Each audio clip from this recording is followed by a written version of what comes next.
Hi everyone, it's Roger here from What's on DisneyPlus.com with the weekly live Q&A. So big hello and welcome to everyone joining here, either live or if you're catching it afterwards. A big hello to everyone in the live chat, which includes Jonathan, we've got Keenan, we've got Caleb, Bubba Trolling, Knoxwave, Miles. Big hello to all of you. And if you are a YouTube channel member, you can join in live and send in your questions. We've also got some questions that have been sent in advance from our Patreon and YouTube channel members. So I'll tend to be flicking in and out between the pre-done questions and the live ones, so feel free to keep sending them in. We also have the super chat function as well, so if you'd like to send in a question, you can send in that, all of which helps support the channel, supports the podcast, the website, everything. Really makes a massive deal. Again, this week doing a little bit of a test with this new goal feature that I've got now on YouTube. So if we get 5 super chats, I'll do an extra half an hour of questions. So there we go. So that's today. So as I said, we've got quite a few questions, stuff to go through. Let's start off. So usually I like to start off with the title.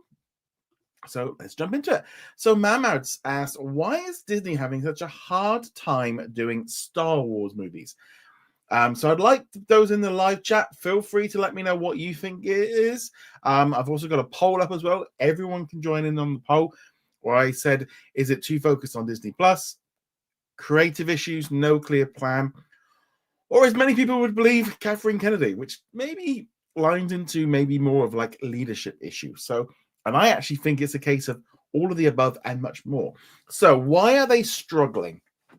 So, without a doubt, I think when like the last movie came out, the end of the last episode, they were very much, I think, given the mandate of, we want series for Disney Plus. That's what we want. They were given the mandate by Chapek to make as much as you can, as quickly as you can. And also, in some ways, were given scope with big budgets that they could do all the stories that they always wanted to do. And in some ways, this caused a problem for multiple reasons. First off, it allowed them to broaden their scope to doing too many projects. There was too many shows coming out all at once or within it. I mean, in 1 year we had 3 live action series and we had animated stuff. And Star Wars had never been pushed to that limit before. You know, we'd maybe have 1 film a year and then maybe have an animated series that would go maybe alongside it. I grew up in an era where we had the Star Wars original movies and then we had a few Ewoks movies and all of this stuff. That was definitely an issue. And then we went like a decade where we didn't have anything. And then we got into the Clone War era and, you know, they ramped up a little bit. And then we again went a long period of time without anything. And I think the Disney Plus era just was like, whoa. The Star Wars fans were not used to having this much. And it was a little bit too much. I think the quality dropped down. And we've just seen that this has caused a problem overall with the Star Wars brand becoming diluted, people caring less about it. And I think they made a lot of mistakes with characters that didn't connect in the same way that the original movies did. And it's kind of funny, really, because the prequel movies didn't really connect with people as much when they came out. But you've had a new generation come up underneath, which kind of loved the Clone Wars. It's been funny to see the big difference. I think some of the projects they put out have, like the Book of Boba Fett is the first clear example of the fact of the quality issue was too low. And it wasn't the Boba Fett that we all wanted. This wasn't the Boba Fett that we had as kids as action figures and stuff. This was this weird old man that was riding a bantha, and it didn't connect with what we were expecting. Andor was really good, but again, it wasn't. A lot of older fans liked it, but it wasn't really like traditional Star Warsy. Then we had the Acolyte, and the Acolyte definitely just kind of think of that show as if it fell out of a tree. It hit every single branch on the way down on creative issues that just was not good enough, and it definitely just didn't work. The Mandalorian was able to do something special and made a connection, and I think this is why the Mandalorian and Grogu movie is coming up in 2026, was because that's like the one thing that's been working well. They also had the story there. They had all the creatives in line, and they literally could just go, because essentially the new movie is just the 4th season of The Mandalorian. So they've been able to reformat it to sort out a better storyline, maybe trim out some of the bits in between. give a bigger budget, and they're going to hit. I think the Mandalorian movie is going to be really good. It might not do. It's going to be hard to sell, I think, to get people to not view it as a Disney Plus show, but who knows? I think it's got a good chance. So there's that. The other thing as well, I think, is creative issues across the board. They have been creating shows and films and stuff like that and characters which have not connected with an audience on a larger scale. We have just not seen that connection. Now, this can be due to some of the characters not being given enough scope, not being given much, too many characters being introduced. I think they've also struggled with the fact of just putting some characters in just to make up numbers and just to fill out the storyline a little bit and tick boxes and stuff. And then what's happened is that's just not worked because they're not filled out characters. And like, it's a bit of a shame because I think, like, for example, like with the, say, like the Last Skywalker, they brought in Rose. And they did that whole Kanan Bright storyline. It was completely unnecessary. It was completely unnecessary, and that character did not need to exist. If she wasn't in that movie, it wouldn't make any difference. And that's not a thing against the character or against the actress or anything like that, but that storyline just wasn't needed. And I think the big problem with that trilogy was the fact that they didn't have a coherent storyline going right through, and it didn't seem like the first one and the last one actually met up. When they left at the end of The Force Awakens, they should have known where they were going, and I don't think they did. I think they were making it up as they were going along, and then they got lost in the middle, and I think that was a problem. I think that is, again, part of this clear plan. I think all this jumping around all the different time zones has confused them. It's just filling in gaps that we don't need to. Do we need more stories between episode 3 and 4? Do we need more episodes between 6 and 7? Do we need more episodes? All these different stories have just confused things. Whereas with Marvel, we generally just go in one direction, and that's forward. Sometimes they might do a little side back thing, but generally, I think like Black Widow and Captain Marvel were the only two, and maybe Captain America, the first one, where like the end, most of the time they're going forward with an idea. And I think this is where they're going to be moving back to episodes 10, 11, 12, is that they can have an idea of 3 movies with one coherent storyline going throughout, is where I think they want to go to. And I think that's definitely what I think going forward. And I think a lot of this comes from Kathleen Kennedy, issues with creators. I think bringing too many people in, not having a clear forward plan of where Star Wars is going and where they want to go. It just felt a little bit like, we can do anything because we got all this money for Disney Plus, and now that's all gone. So let's go through some of your chats, see what we've got here about Star Wars. Candice says, to answer the question in the headline, he thinks that the reason why Disney is struggling to create new Star Wars films is due to leadership, not having a spine. I don't know about not necessarily having a spine. I just don't think they've got enough. I think they've got caught up in trying to make movies by committee rather than having a clear single direction. In some ways, of like, if Kathleen Kennedy and she's got all these different people in place, she's not creative, whereas George Lucas obviously drove the franchise forward. I just don't think that's working well. Miles says, have you attended any Star Wars concerts? In May, I attended the Star Wars concert at the Hennex with my mother, presented by RTE's Sean Rocks, and found it to be brilliant. I haven't been to a Star Wars concert, but last year there was a Disney 100th orchestra, and so we went up to Birmingham and we went and saw. It was a full orchestra, and in that performance, they did a couple of Marvel songs, and they did like the Imperial March. It was fantastic. It was amazing seeing. So I can only go by what I saw with like 1 or 2 songs that they did from Star Wars, of how amazing it was with an orchestra. I imagine it is really good. Again, for me, it's more the fact of being a couple hundred miles away from those big cities, meaning that it's expensive night out, and my wife would have no interest in sitting through 2 hours of Star Wars music. Even though I love it. I absolutely love it. Matt says, Dial of Destiny flop didn't help. Disney and Lucasfilm are trying to make sure the next film is as much a sure thing. Yeah, definitely. And that's why the first film is going to be Grogu and Mandalorian, which is just season 4, taking something that's already proven to work. 100%. Matt also said the sequel trilogy suffered from conflicting versions. J.J. Abrams and Rian Johnson cleared different ideas of where to take the trilogy, and the trilogy needed to be outlined.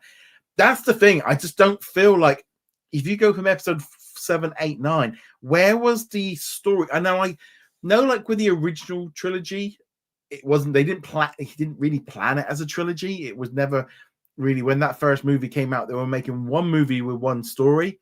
So that was the kind of thing.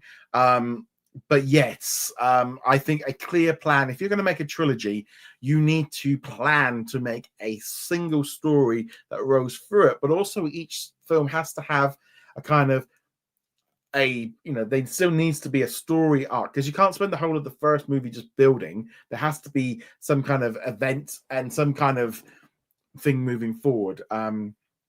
There's that. Film Watcher, hello. Thank you very much for becoming a member. You said I recently picked up the first Disney Plus show Steelbook with Moon Knight. Got it for $30 on Blu-ray Steelbooks. It's a cool deal because they're normally like $60 in Canada. That's a good deal. That's a good deal. I have got a few. I did. Disney did send me a few of the first ones, and I went through and watched all the special effects. So I'll be honest, I haven't really fired up a Blu-ray in my PlayStation 5 for, well, I don't know if I've actually, other than going through the extras, I don't think I've watched a movie on Blu-ray or anything. I haven't brought a movie myself. Actually, I think the last movie I brought on Blu-ray was Star Wars: The Rise of Skywalker. And I think it's still in the cellophane in the cupboard. Well, I've lived in this house for 5 years now, or coming up to 5 years. I've been in about 4.5 years, and there is still a box of Blu-rays under the stairs that I've not unpacked because I just never use them. Just don't, usually I ever watched movies on streaming. This afternoon we were having a lazy afternoon after I just rented Twisters, so we just rented that through on our Apple device. Marv says, was Paramount Pictures involved in Dial of Destiny by virtue of the agreement with the studios? So I think it was generally, I think there was a deal in place that with Indiana Jones that they're involved in some way with it, and I think that's why they had to get kind of flagged up in it, that they kind of, there must be some deal why they're involved in it.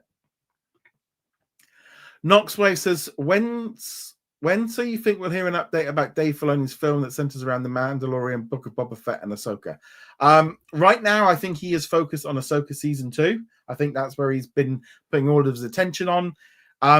I'll be honest, I think that project is probably going to be maybe swallowed up with maybe a Mandalorian second movie, or they might do something along those lines, or maybe even just try and wrap it up with like an Ahsoka season 3. Or I have a feeling that his movie will be cancelled and he will just go onto a Disney Plus show, or they'll just do another Mandalorian movie and fix it that way. I have a feeling that a lot of these Star Wars movies that are on the books are going to be thrown way off as they just literally, I think, refocus on a new trilogy. And I think the Rey movie is going to be morphed into that one. And that's where I think they're going to go. Bubbatronic says, they just simply made too much stuff to keep up. I think that's the problem. I think Marvel suffered from the same thing. Just making too much stuff in the go. Ricardo says, I'm going to say it now, Rian Johnson should have directed episodes 7 and 9. Having most of the events of The Last Jedi as the first movie would have been intriguing. I disagree my big thing is I loved The Force Awakens. I thought that was such a fantastic movie. I loved it. I thought it was great. They just needed to carry that momentum on and carry that story on instead of there's just so much. There was a lot of stuff with The Last Jedi which made some sense. Like, I didn't necessarily have a problem with Luke kind of being a grumpy bugger on an island. I didn't think that was a bad problem, and him needing a little bit of coax to kind of do something, I didn't think that was a bad idea. But I didn't think that was bad. Knoxwave says, we haven't heard anything about the Dawn of the Jedi since they announced it. I think that's dead. I think that one's dead. I think after the failure of Indiana Jones Dial of Destiny, the failure of The Acolyte, I think that project is dead in the water. Matt says episode 7 was too much of a safe rehash. So episode 8 was a complete diversion. The fans complained about episode 8 being too much of a diversion, and so episode 9 tried to. Episode 9 was all over the place. I think that was the problem. I think the whole thing with the Emperor coming back, what was the point of doing another whole thing with Snoke and all the rest of it? I did love The Force Awakens, and yes, it was a callback to the original movies. But that's what Star Wars is, and I think we're at this weird point where you've got different audiences coming in at it from different angles. Of like, you've got Star Wars fans that want Star Wars to be like Star Wars, the original trilogy. You've got some that want it to be like the prequels. I think like Andor has confused people into the fact of thinking like Star Wars needs to be like a HBO show, and then you've got like some people that grew up on the Ewoks movies that think it's just for kids. There's like this weird concoction of like trying to come up with, I think, all over the place. Film Watcher says, I love how Disney Plus has anime on the service. Hopefully we can get a new Twisted Wonderland anime. It'd be good if they could start doing a little bit more on that, definitely. Film says it makes sense. We're in the digitally, yeah, makes sense. The one and only Tinkerbell says the problem is the toxicity in the dark side of the fandom. Yes and no. I think there is, without a shadow of a doubt, a lot of negativity and toxicity. I can't even say it. It's toxic in the Star Wars community. There is a large group of people that want Star Wars to be something that it can never be. They want it to be like it was when they were a kid, but they're not a kid anymore, and they don't looking at it through the same eyes, and they've kind of got rose-tinted glasses of what they want, and it's never going to reach up to the expectations of what they want. There has been some, there's been lots of decisions that Disney and Lucasfilm have made, which has fed that whole system. And I think, we've seen that whole flip right now in the US and stuff where, there is a push and pull between everything going on. Disney needs to listen to feedback. Then I don't think there's a problem with that, but you can't listen to everything because then you're not going to please everyone all the time. And they do have to take a look at it. You have to look at like, why did the Acolyte fail? They need to pull that thing apart. They need to go through, see where it went wrong, see what the audiences responded to, what they didn't. They need to do essentially a full autopsy on the last 5, since Disney's taken over. They need to do a full breakdown and work out where it is, because just going off nostalgia isn't going to work anymore. They're going to have to move forward at some point. They can't keep going back over and over and over the old. They need to move forward. Miles says, what are your thoughts on Ellen Pomeroy's new series, Good American Family, that was showcased during the sizzle reel? Looks really good. It looks a bit creepy. The whole thing of them like fostering a girl, but she's actually a woman. I think it's fascinating. Can't wait for it. And it'll be really interesting to see Ellen playing somebody else, because she's been playing Grey for like 21 years. I'm sure she really loved being able to actually do something different. And I've been a fan of it for a while. So I'm really hopeful that that's going to be a really good show. So Suna says, what do you think Disney can do to create better Star Wars films? So I think what they need to do is, and this is at that point now where they have to go, right, we're going to do The Mandalorian and Grogu, and we're going to let Dave Filoni make a couple of shows for Disney Plus. Ahsoka, let them wrap it up, let them have a few years where they can just focus on finishing off their story, a couple of seasons, and let just one project a year and just let that flow through. And then while they're doing that, they then, and I hope this like Simon and stuff that's coming in to write the episodes, where they actually stop, reset, come up with a plan. I would think Kathleen Kennedy, I think she needs to step aside. They don't need to fire her or anything like that, but I think she's at a point where time to let her move into a new era. Let somebody new take over, start afresh, and move forward. Take Star Wars into the future. Go past the Skywalkers. and you can still use those characters from The Force Awakens, and you can still bring in those little nostalgia boosts and stuff. It has to stay close to Star Wars, but you can't keep doing Easter eggs and all this stuff just to keep doing it. And I think if they're going to move forward, they're going to need to kind of lean into that one. Okay, so one thing Hollywood can do is take a message from India where the message was subtle. For example, they called out corruption. I think the thing is having every story, every movie, everything that's going on needs to have a story, and there has to be a message. There has to be a message of good versus evil is a message. That is a core concept of the story. And every movie you ever think of, or every show, there at some point there is a storyline in there involving something.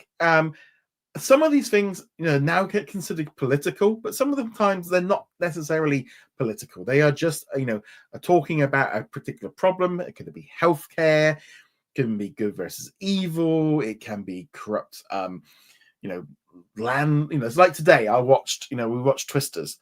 And yes, it was primarily about Twisters, but they incorporated some storylines and stuff in there, but generally kept it pretty simple.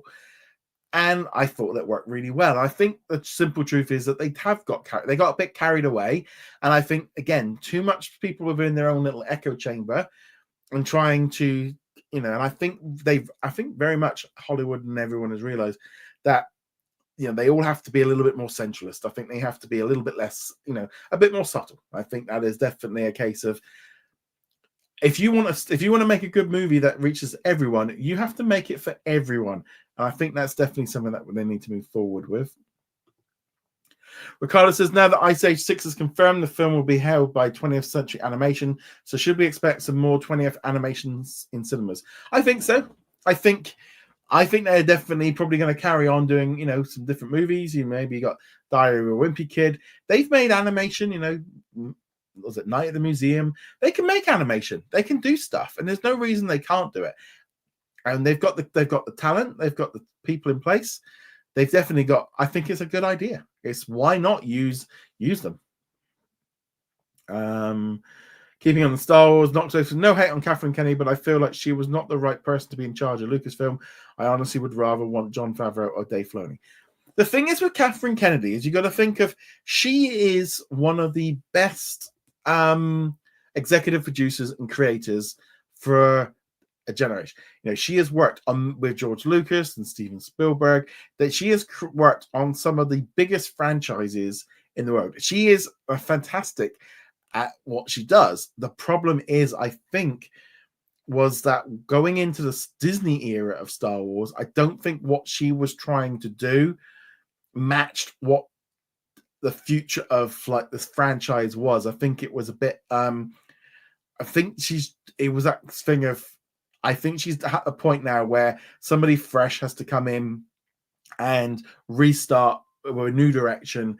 If Star Wars is a franchise, it's something that has to keep moving forward, and I don't know if she's got that. I don't know. It's you think of Marvel's Kevin Feige. You kind of think of him as the mastermind, the puppet maker that's putting all this stuff together, and then he lets and they move forward. And he's made some stumbles and stuff, but he seems to be there's a plan, and I think that's definitely a kind of thing. And as you said, wasn't she one of the co-founders of Amblin and has worked? Well, yeah, she has worked on some amazing films. Well, let's carry on with some of the other pre-done questions. Let's see what we've got here. Babak says, in 2027, Disney will have the broadcast rights to the Grammys, the Oscars, the CMA Awards, and the Super Bowl. How likely is that Disney will live stream all these events on Disney+? Well, the simple thing is 2027. That is the key thing here we need to think of as an issue.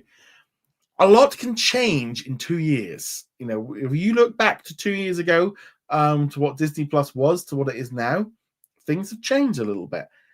In all honesty, in 2027, I would be surprised if Hulu is still existing in its current format. I hope not. I hope it's gone by then and they've kind of moved it into Disney Plus. So by then, they'll also ESPN flagship will then be integrated within Disney Plus. So the Super Bowl, and also, I mean, it depends on what the contract states, because I think some of these, like the Oscars and the Super Bowl, there might be restrictions on the contract that they signed when they made it. But if they were to sign new deals, they would then be able to probably put it out on Disney Plus. I imagine, obviously, with the ESPN flagship, that any of the sports will then be able to go through the ESPN hub. The Oscars, I think, is the simple fact of, I think the contract they currently have doesn't allow them to do it. But I imagine they're going to try and go for more events because it works. But yeah, I think the chances of them live streaming in 2 years' time, because those numbers of viewers on like ABC and stuff are drastically coming down.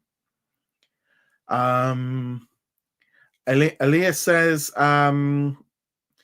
your thoughts on Disney's Q4 earnings, please. So this one was, and Caleb asked a very similar question as well. So this week was, we had the quarterly results. There wasn't anything.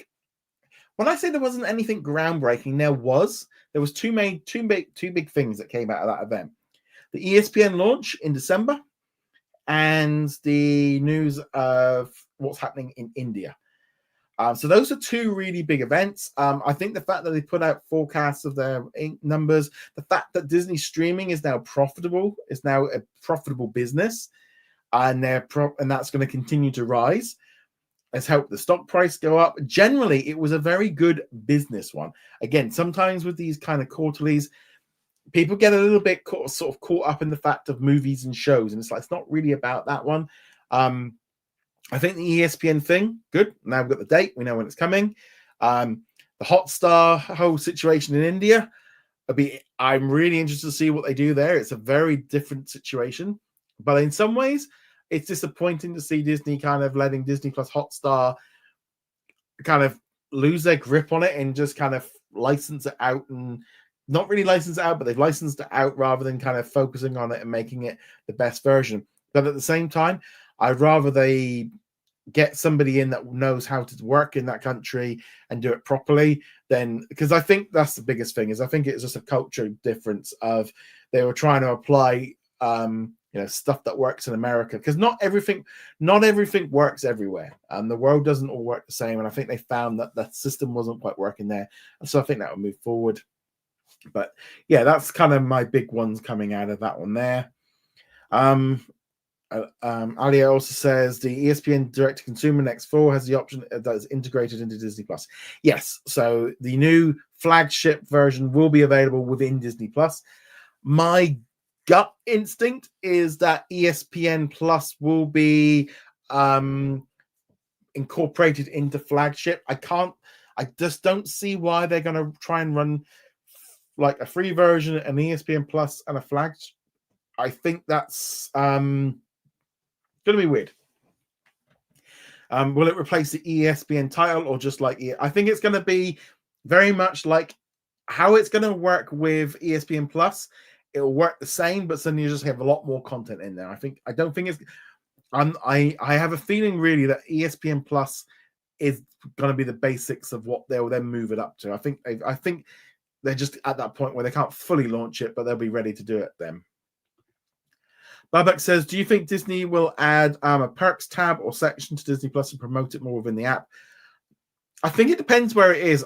I think you don't really want to. I don't think you really need it on like the TV app. If I'm on my big TV, I'm not clicking on links to go to like Disney Store. I think making it more obvious. I think having an area where you can find it within the app is more easier, or at least on the web browser version, would make a lot more sense.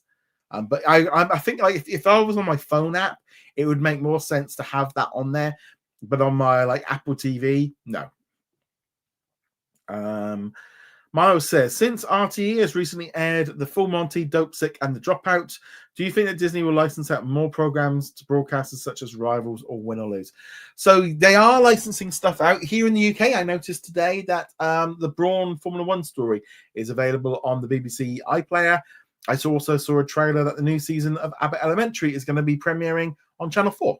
So Disney Plus aren't even getting that one first, which is a bit like, really? You've licensed out one of the best comedies to somewhere else. And this obviously is all part of that way of making, this is all part of Disney Plus becoming more profitable, is because they worked out a way that they can boost their numbers and get it maybe in a few years' time when they've got more subscribers and they've got more ad revenue and stuff. This stuff might start disappearing a little bit more, but I think right now they have to do it.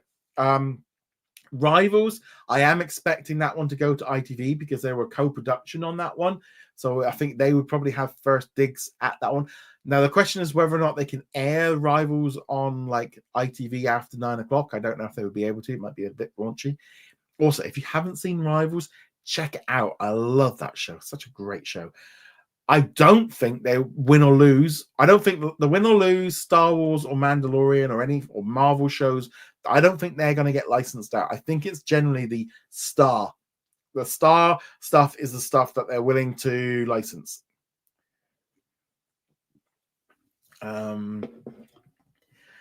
Mahmoud says, what do you think the ESPN hub will look like when it launches on December the 4th? Well, it's going to look probably identical to how the ESPN hub looks in Latin America. I'm not really expecting a huge from it. You go in there, and I think it's going to look a little bit like the Hulu on Disney Plus hub, and you're going to see stuff in there of how that works. Bobak says Dr. Odyssey and High Potential have both been very popular on ABC and Hulu. Do you think there's a good possibility of them both being renewed? Definitely. Both of them. High Potential has been massive, and Dr. Odyssey is also just behind it. I have watched a few episodes of Dr. Odyssey, really enjoying it. Looking forward to watching High Potential when it comes out here in the UK. I think they've got the very good chance of getting picked up. They're putting out stories about and press releases about how well they've done. Those are the shows that don't tend to get cancelled when they do that. They cancel the stuff that nobody's talking about and no one's watching. Keenan says, is anyone excited for the CMA Country Awards and CMA Country Christmas this year? Because I am. I will watch the CMA Country Christmas. I do like that one. Country Music Awards. I'm not a big fan of award ceremonies. I find them to be very long. It feels like something from the 90s that I don't need to watch anymore. The only good thing I find for me personally with the CMAs is it allows me usually to, if someone wins a big, and this is why they love doing these events, is that, if they do win, usually it's a good time then for, I'll see it pop up on like YouTube Music or Spotify, and I will then maybe look to see what their music's like. And therefore, that's a good way for getting this discoverability. And that's why winning these awards and being nominated is so important, because it allows them to reach a bigger audience. I am a huge country music fan. I actually really enjoy watching Twister today because there's loads of music in it. For me, Post Malone, his country album I absolutely love it. I must have played it like under 200 times. I'm listening to it all the time. I'm absolutely loving that album. Miles says, could Pixar reopen its Canadian satellite studios in Vancouver to help split the workload with the main Emery studio? The fact that they've closed it down says to me that because they're all about trying to reduce costs and reducing the amount of output, I can't see it. It seems very short-sighted that they did it. And there's a lot of lovely people in Vancouver, I'm sure, that would love to work there. It's a lovely city. Went there earlier this year. Loved it. But yeah, it's a shame that one went. Keenan says, when ESPN Plus fully integrates into Disney Plus, could we see the standalone app disappearing shortly afterwards? I think it will limp on for another year, and then when they launch ESPN flagship, it will they'll get rid of ESPN Plus. I think that's how that will work. There we go. Babak says, how do you feel about the hilarious lineup so far? I feel like they were a good mix of seasonal and newer comics. Actually, I'm going to do that as a question since we've kind of done the Star Wars thing. Let's do another poll, and we will actually do this one here. What do you think of the new Hulu Arius lineup? Love it.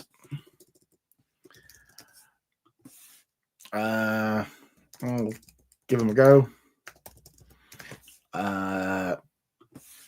Who? And don't like comedy. There we go. So I'm going to be, see, this is the big problem for me with the lineup of this hilarious is I know who Bill Burr is.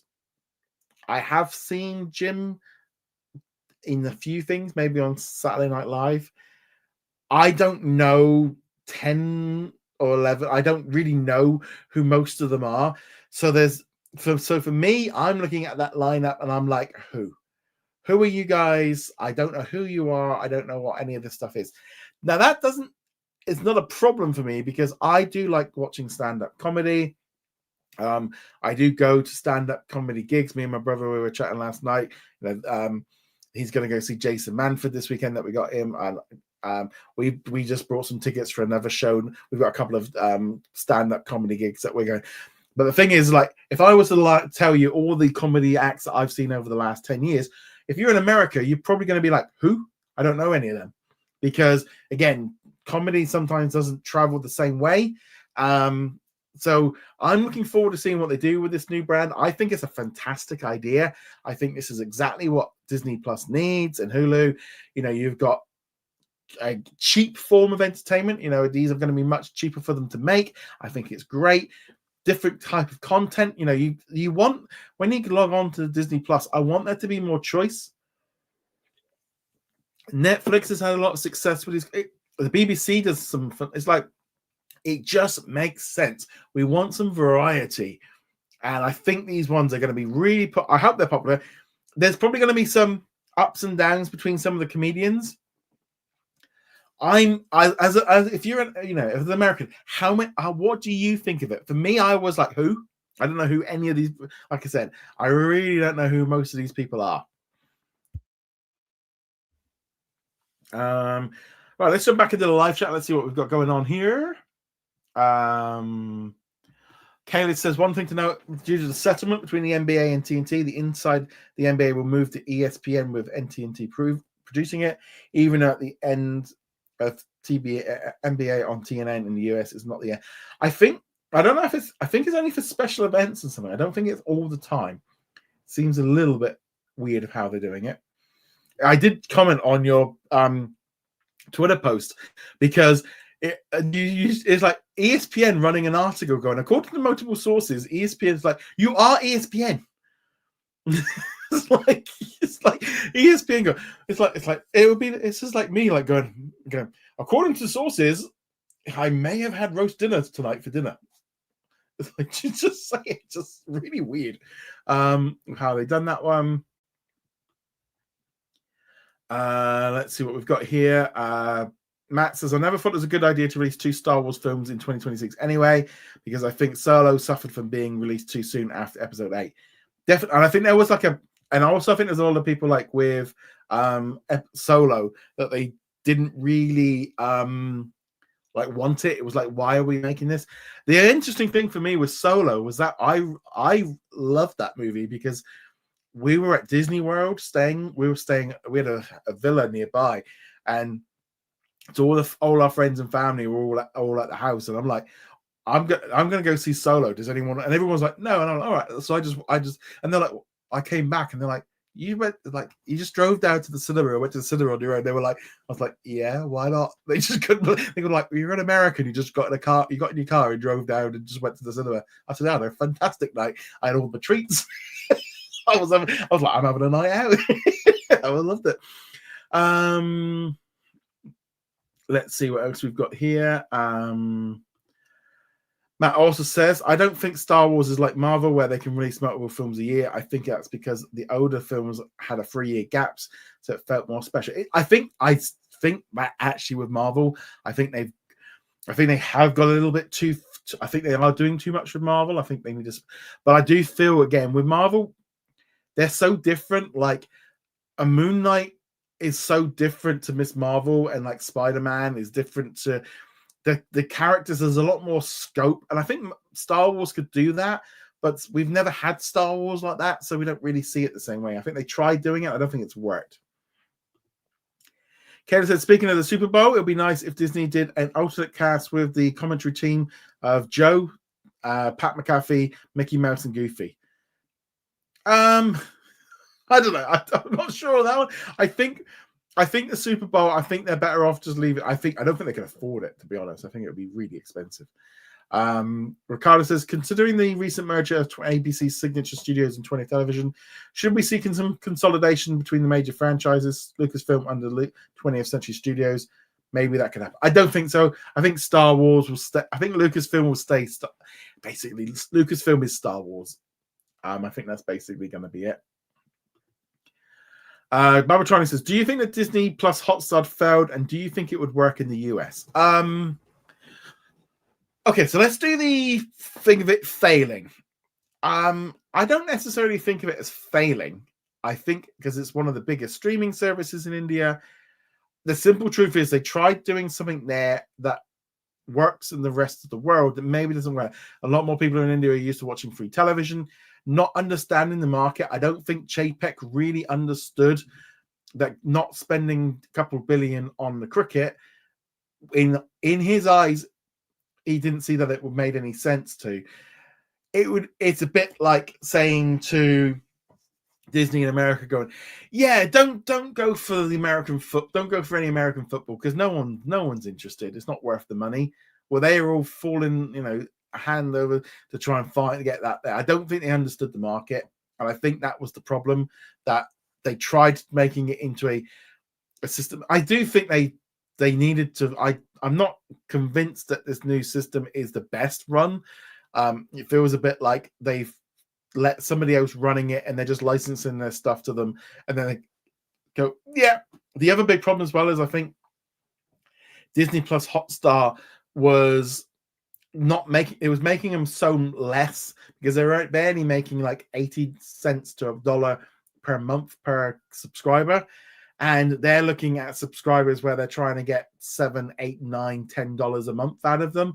So $1 a month for for them, it was just bringing the whole of the books down and stuff. So I think there was a problem. I think it was just a fundamental problem of not understanding the market properly, and really, I think again, just some major issues for them. And do you think it would work in the US? Well, obviously they had Hotstar. I think the thing is, if you just look at Hotstar, if they just launched Disney Plus Hotstar in the US right now, they've closed down Hotstar because there's probably not enough subscribers to warrant having that big app just for Indian content in the US. However, having a major platform, the only way I could say it, to compare it to in the US, would be a bit like if, I don't know, Comcast and Disney merged their apps together, but literally just Disney just let Comcast have a little, Disney was just we'll just have a little hub inside of it and you give us a little bit of money for it. And that's kind of where it is. Film Watcher says Dr. Odyssey is on Crave. Yeah, I think there's a lot of deals in place still in Canada for linear as well. And it's also on Disney Plus. Yeah, I think we're going to see more of that moving forward. So Suna says, when in 2025 will come out? We don't know. I would guess December. I don't think it's going to be soon. Kayla says, I don't think Disney Plus failed out right, but Disney greenlight too many shows on the grey check, and now they're more disciplined. Yeah.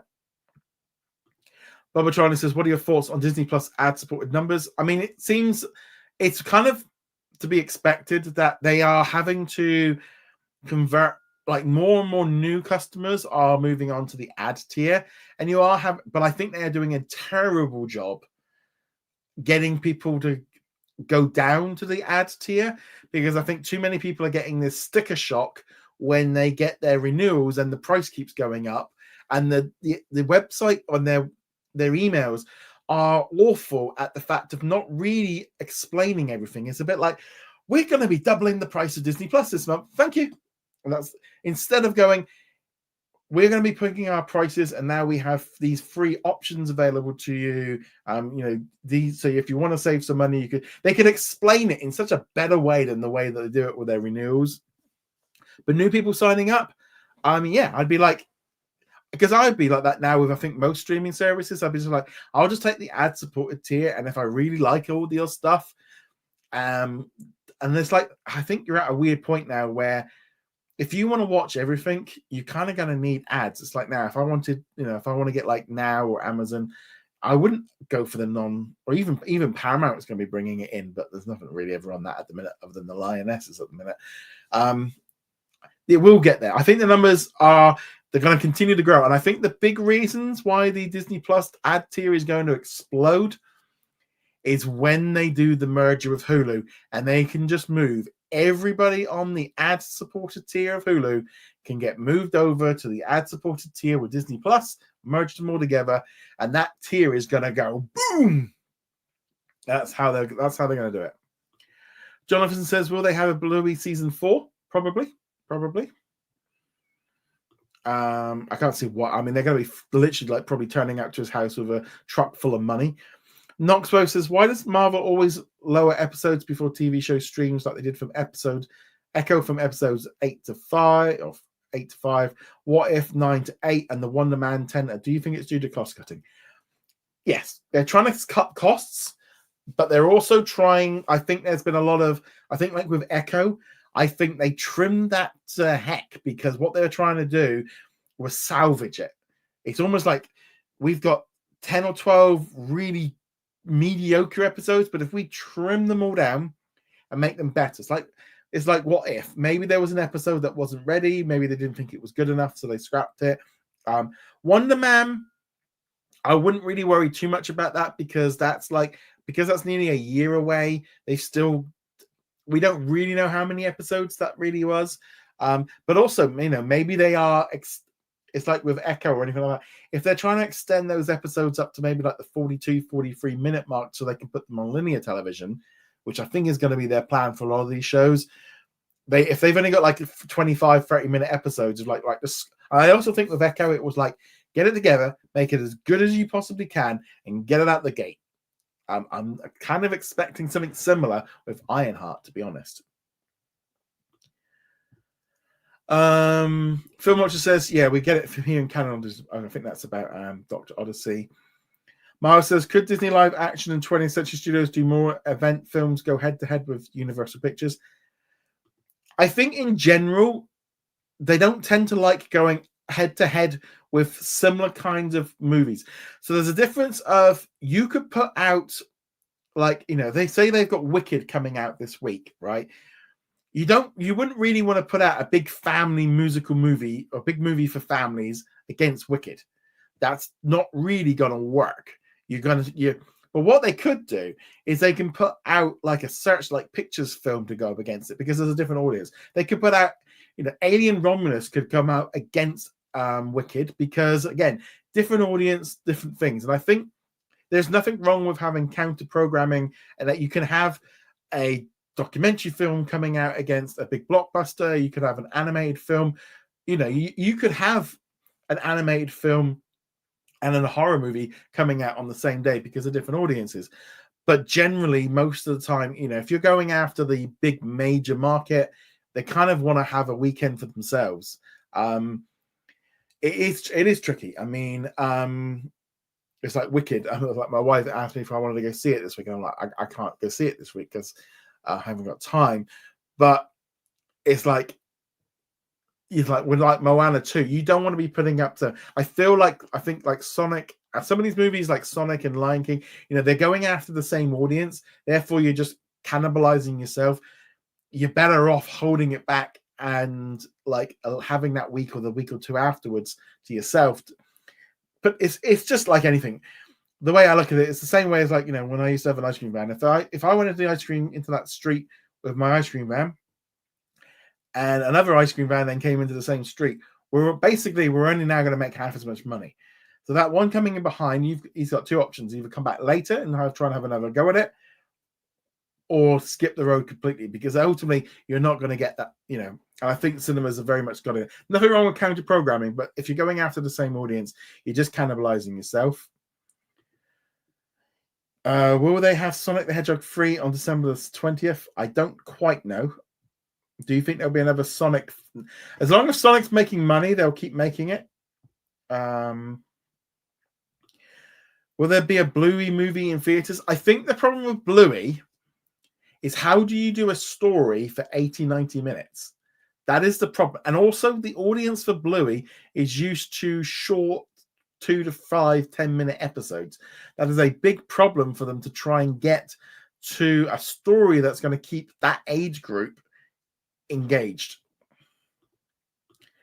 So Sonia says, do you think Star Wars will become more popular than Marvel in the future? No, I think Marvel is I think Star Wars, I don't know if Star Wars will ever be as popular as it ever was, unless they do some major changes. I'm kind of in the mindset right now of I think they actually need to let it go for a few years. And Disney are not very good at that, but I think they would be better off suited to kind of go, right, we're going to do Mandalorian and Grogu. We'll do Ahsoka season 2 and 3. And then we're going to have a 3 to 5 year gap. Right. Let's see what other pre-done questions we've got. Let's see where we got up to. Here we go. Mammo says, which live sports and content do you think they will make available onto all subscribers without ESPN? So they did mention like documentaries. So I would imagine all of the ESPN documentaries, like the 30 for 30 stuff that's on there now, will just get moved over to the ESPN hub. And then they might just start scattering in the odd 30 for 30 episode like every month. They maybe start putting an old episode in that they've not put on there yet. Some of the live shows, maybe they start putting say for example the Pat McAfee show. You've got a show there which is live on YouTube. So theoretically, if they put it onto Disney through like ESPN Plus, that might be something that they could do. As far as the ones free for everyone, my general gut would be if it's on ABC, there's a better chance that it might go out to everyone. Or if the sport wants to try and get as big an audience as possible. But yeah, I think it's more about getting eyeballs. No worries, Knoxwave. Have a great one. Hope you have a good rest of the day. Miles says, since Grey's Anatomy moved to the 10 p.m. slot in America earlier this year, do you think they could make an episode with a TV AM, a TV mature rating in the next few months? No. They have a system. They've been doing it for 21 years. They know what works. And also as well, you got to imagine it's not just for the US market, it's for everyone. The amount of people that watch it on streaming. They'll just keep to the same. It's that kind of situation, really. That show's been going way too long for them to make any drastic changes like that. And it'll be quite a tonal shift. Bubbuck says, Disney shut down the ABC app and Amazon is going to be shutting down its free app. Do you think Tubi and Pluto could see the same fate? No and yes. I think the trouble is that there is too many apps. There's too many platforms, and they've got to a point where there needs to be some consolidation. And the ABC app and all the rest of it, I mean, they have been like licensing it out to some of these other channels and stuff. There's simply too many of them. And it's not convenient for people to keep jumping between all these different apps and all the rest of it. In some ways, it makes more sense just to put those ABC channels out on Pluto and Tubi and make the ad revenue from the channel from that. I think we're just seeing, if they want to focus on one or two different things, they've got to focus. I think there's just I think they all tried having too much stuff, see where the market is, see where it goes. I do think Tubi's probably all right because I think Fox will be able to keep it going. Pluto, I think it's going to be interesting to see what they do with Paramount Plus. I could see Paramount Plus going into like maybe Peacock or Max, one of the two. And I think people like free, but I think there's too many free platforms and too many free channels. And the trouble is how many people are watching it. You'll kind of need to settle it down to like, if you're going to watch, I mean, I'll be honest, I have Tubi and Pluto installed on my. I never watch anything on them. I don't really go in there, but I think the trouble is it's very much it's a market. There's room for it, but I think the problem is going to be is if all the other studios all have their ad supported tier. Once they start making profit, they're going to be less likely to want to start licensing it out. I think we're at this weird bit where all the studios are willing to sell their stuff to get out of the debt and to get moving forward. So I think that's definitely it. I've got a super chat here. Thank you so much, Derek, for your continued support. Really appreciate that one. You said Freevee is shutting down in November. What do you think's next? Pluto and TV are way too popular. 100%. I think the trouble with Freevee is that it was a very bad brand. I think it didn't really make a lot of sense for having two of them. I think it hurt Amazon. Now Amazon's got ads. I just don't see why they would. I mean, obviously it's free, but it would make more sense just to have Amazon with a few free channels. I'd say the same now for like Disney Plus. It's like, if you're going to do free channels, why not just make Disney Plus that you can watch, I don't know, those curated playlists with ads for everybody? And then what you want to start doing then is then they can have, you're trying to upsell you within it. It just makes much more sense to me to use your core app and just be like, well, there is some free content in there, and we might be able to get you to upgrade because you log in and you see an advert for, Agatha All Along, or, the Dropout or something like that. Much more likely, but if you can make it free, you might be able to get some people to keep rolling. But as far as what's next, I'm not sure. I just think there's just countless freebie ones, and I think you're just going to see more of them just kind of the ones that aren't making enough money, because I think the problem as well is, where are the eyeballs? Where are they going? How many different apps can you use? I mean, let me know in the comments. What live do you use? Any free streaming services? I mean, I could probably say, like, I use like Channel 4 and ITV. They would be classed as free here in the UK. I don't pay for them. We have to watch ads, and I do watch stuff on them. Channel 5, a little bit here and there.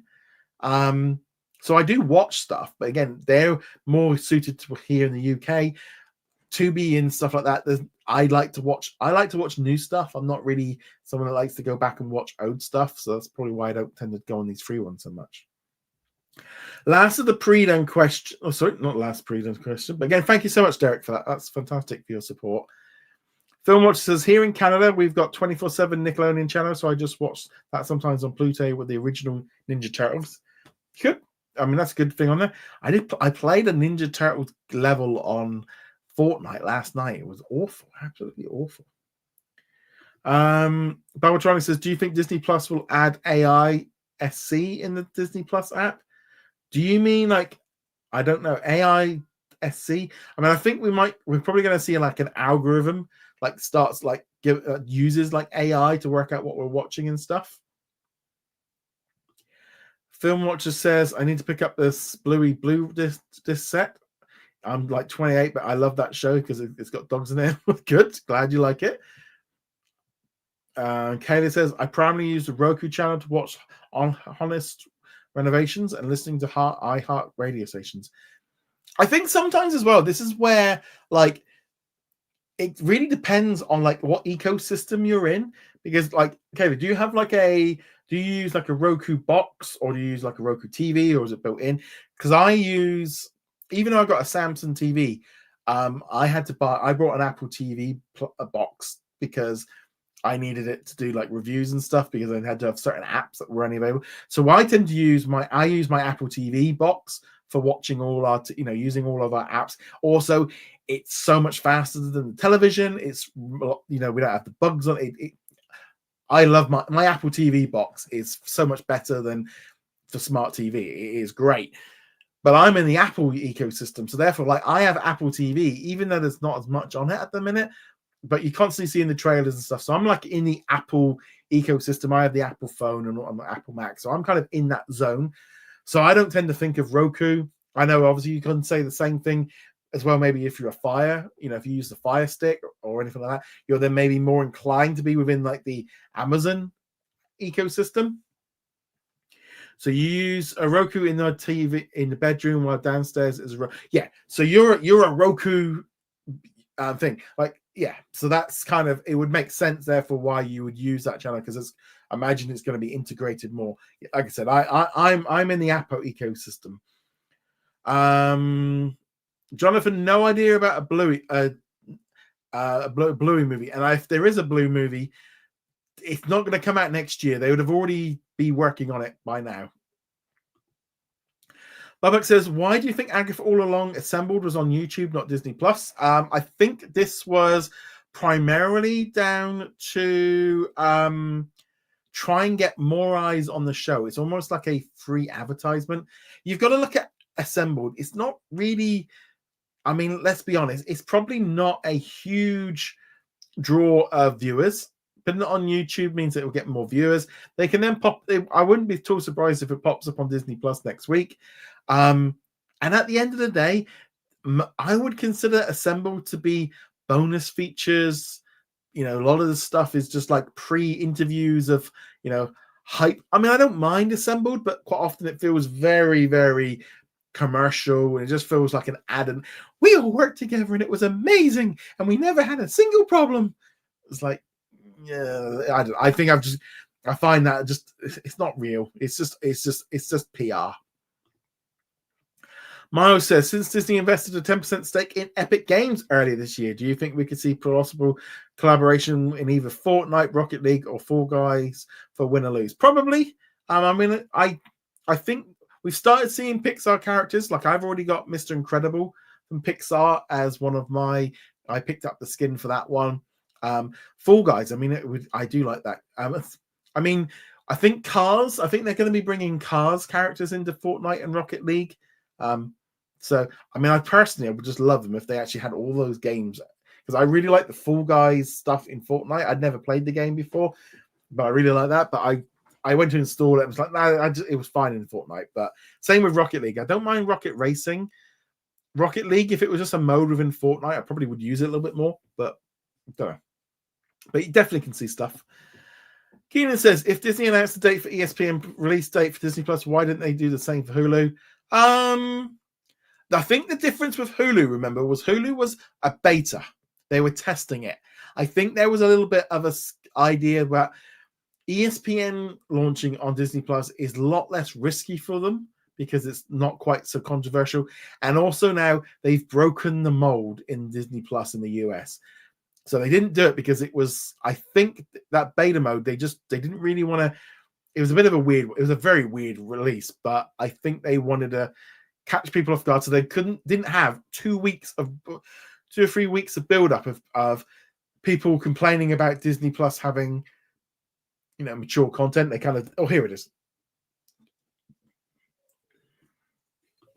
Taylor said, what are your thoughts on the Reliance Disney joint venture being finalized? Feels like Barney and Iger left us with more questions than answers from their pre-planned set. It was very vague. There wasn't really, and I don't know if it's just because Disney are like, not our problem anymore, guys. Just give us the money. Give us the money. You give us the money each month, and we write it in our books, and that's the end of it. It's over to you now.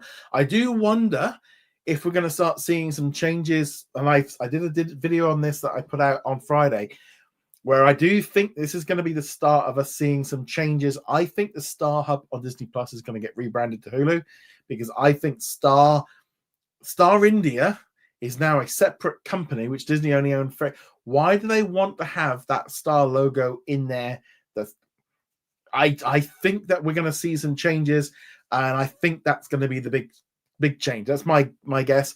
The fact that Hotstar content was never moved over to Hulu and Disney Plus, the fact that Hotstar still exists as a separate streaming service here in the UK and they never merged it in, that says to me that they wash their hands of it and they're just going to collect the check every month.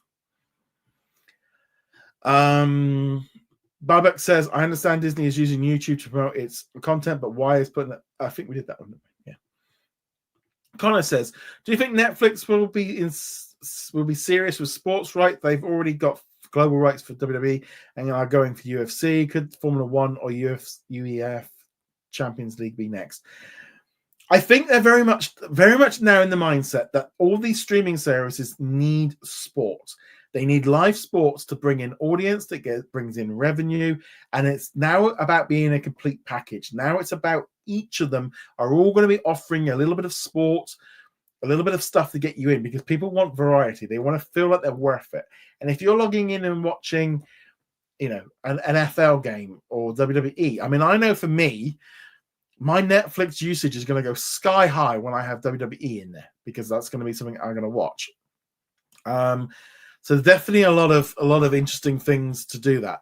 But yeah, I think, for example, I think there's going to be a big thing coming in, but I think they're just going for sports because there's so many more stuff coming in. Matt, the final pre-done question, then we'll be live for the rest of the things. So if you've got any more questions, feel free to put them in because I just realized the time. Why do you think the Netflix was having trouble streaming the big fight? Well, first off, 60 million people tried watching it live. It was a massive test for Netflix's numbers.